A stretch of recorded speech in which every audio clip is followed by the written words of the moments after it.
Bom dia a todos, meu nome é Bruno Morgado, eu sou professor do Observatório do Valongo, aqui da Universidade Federal do Rio de Janeiro, e membro do grupo TNO do Linea. Eu vim aqui hoje contar um pouquinho para vocês mais sobre a descoberta que a gente fez, que acabou de ser publicada na revista Nature.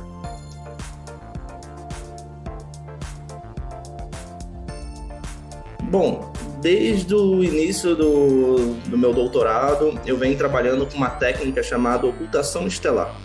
Essa técnica ela se baseia muito parecida com o nosso eclipse, onde a gente tem o Sol, a Lua passando na frente do Sol e projetando a sombra da Lua aqui na Terra, né?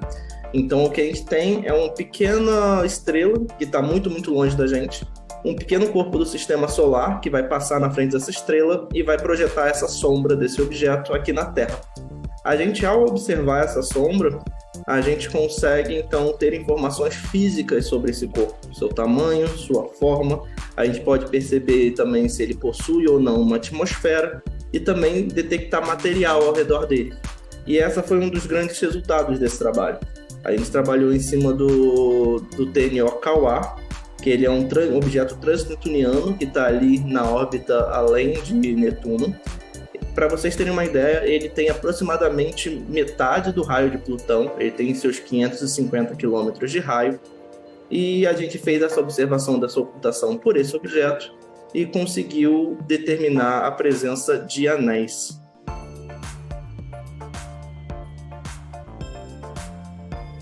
Bom, Quasar está sendo então o terceiro objeto do sistema solar, dos pequenos corpos, né, a ter um anel detectado em torno dele.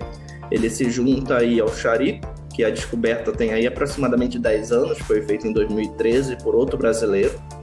E em 2017 a descoberta de um anel em torno de Haumea, um planeta anão. Então o Quasar se junta a esse trio. E como que a gente fez essa descoberta?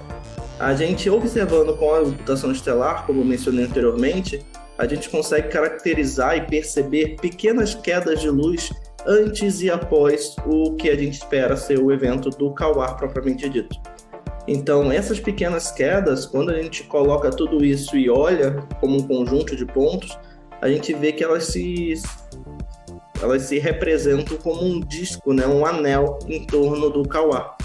Por isso que a gente consegue dizer, de fato, que o que a gente está vendo é um anel, que o Quasar ele possui esse anel, e a gente consegue determinar parâmetros físicos de interesse desse anel. Por exemplo, sua largura, obviamente o seu raio, a qual distância esse anel está do Quasar em si, e outras propriedades. Basicamente também quanto de luz esse anel está cobrindo, o que nos traz informações sobre a quantidade de material presente nesse anel. Então tudo isso a gente vai conseguir determinar utilizando essa técnica. E para isso a gente fez observações entre 2018 e 2021. Foram várias campanhas observacionais de diferentes ocultações estelares, com observadores aí espalhados pelo globo, para conseguir detectar e determinar esse anel. Isso inclui astrônomos profissionais, que utilizando grandes telescópios, como os telescópios de 10 metros no Grande Telescópio Canárias, nas Ilhas Canárias. A gente também teve aí a observação de astrônomos amadores, que são verdadeiros aficionados e que ajudam muito a gente, que fazem ciência junto com a gente, a utilizar seus próprios telescópios para fazer esse tipo de observação e compartilhar com a gente esses dados. Isso é muito importante para a gente conseguir ter os resultados que a gente tem hoje. E, inclusive, a própria utilização de um telescópio espacial, que é o telescópio Keops da ESA, que também colaborou com a gente e fez observação de uma ocultação por Quasar. Então, combinando todos esses dados, a gente foi capaz de determinar, então, a presença desse anel em torno do Quasar e determinar os seus parâmetros físicos, com um especial destaque para o seu raio, né, para a distância que esse anel se encontra do corpo principal, que é nossa grande revelação. Bom, esse anel ele se encontra bastante distante do corpo principal e isso foi algo bastante inesperado. Por quê? Existe um conceito físico que foi uma teoria desenvolvida lá em 1850 por um astrônomo francês chamado Edouard Roche, que ele diz que existe um limite, uma distância máxima, onde se eu tenho ali um disco de partículas e esse disco de partículas está além desse limite, esse disco de partículas vai começar a se aglutinar, as partículas vão começar a se juntar, se tornando o que é uma lua, um satélite natural desse corpo. E assim é como a gente acredita que vários dos satélites naturais do Sistema Solar se formaram, inclusive exoplanetas e os próprios planetas em si. Tudo isso está relacionado com esse limite de Roche. Porém, se esse disco de material se encontra interno a esse limite de Roche, ele vai se manter como um disco.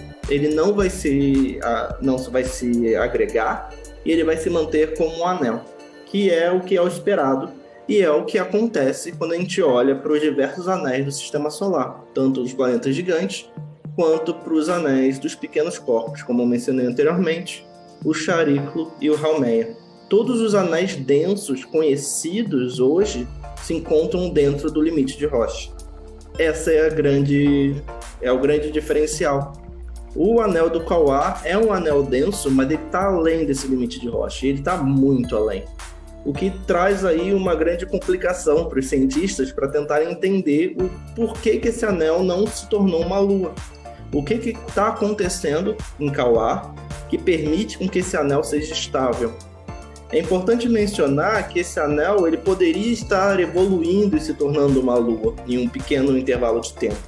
Mas isso vai acontecer em uma escala de poucos anos, 10 a 20 anos.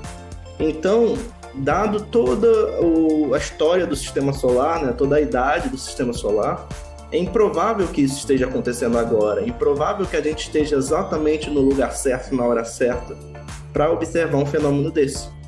É mais provável que esse anel seja de fato estável e que algo está acontecendo ali para manter esse anel estável.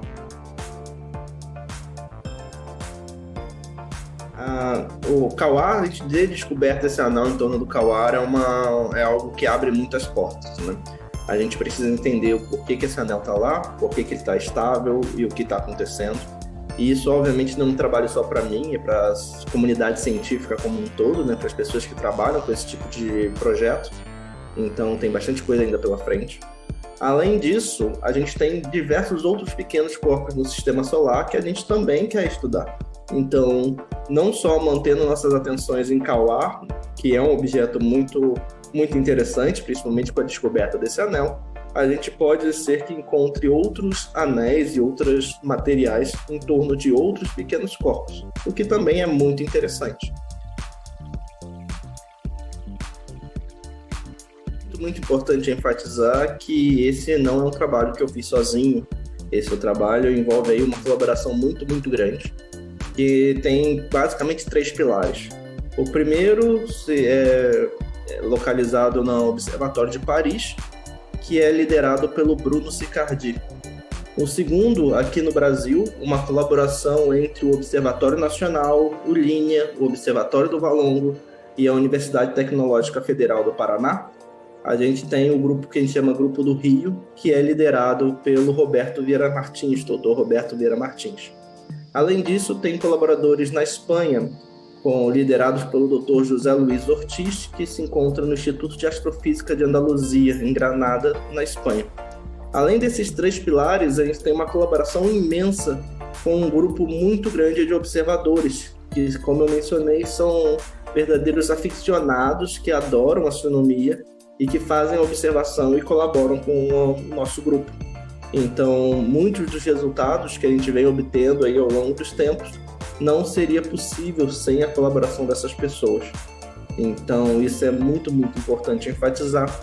Além disso, para esse trabalho em particular, envolveu vários pesquisadores a níveis de técnicos que trabalharam com instrumentação, desenvolvimento de câmeras e novas técnicas para medições.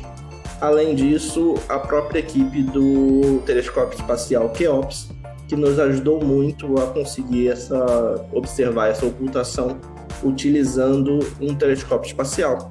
É importante mencionar que essa ocultação por Quasar, observado pelo Keops, foi a primeira vez que uma ocultação estelar foi prevista e observada de fato por um telescópio espacial que está aqui orbitando a Terra.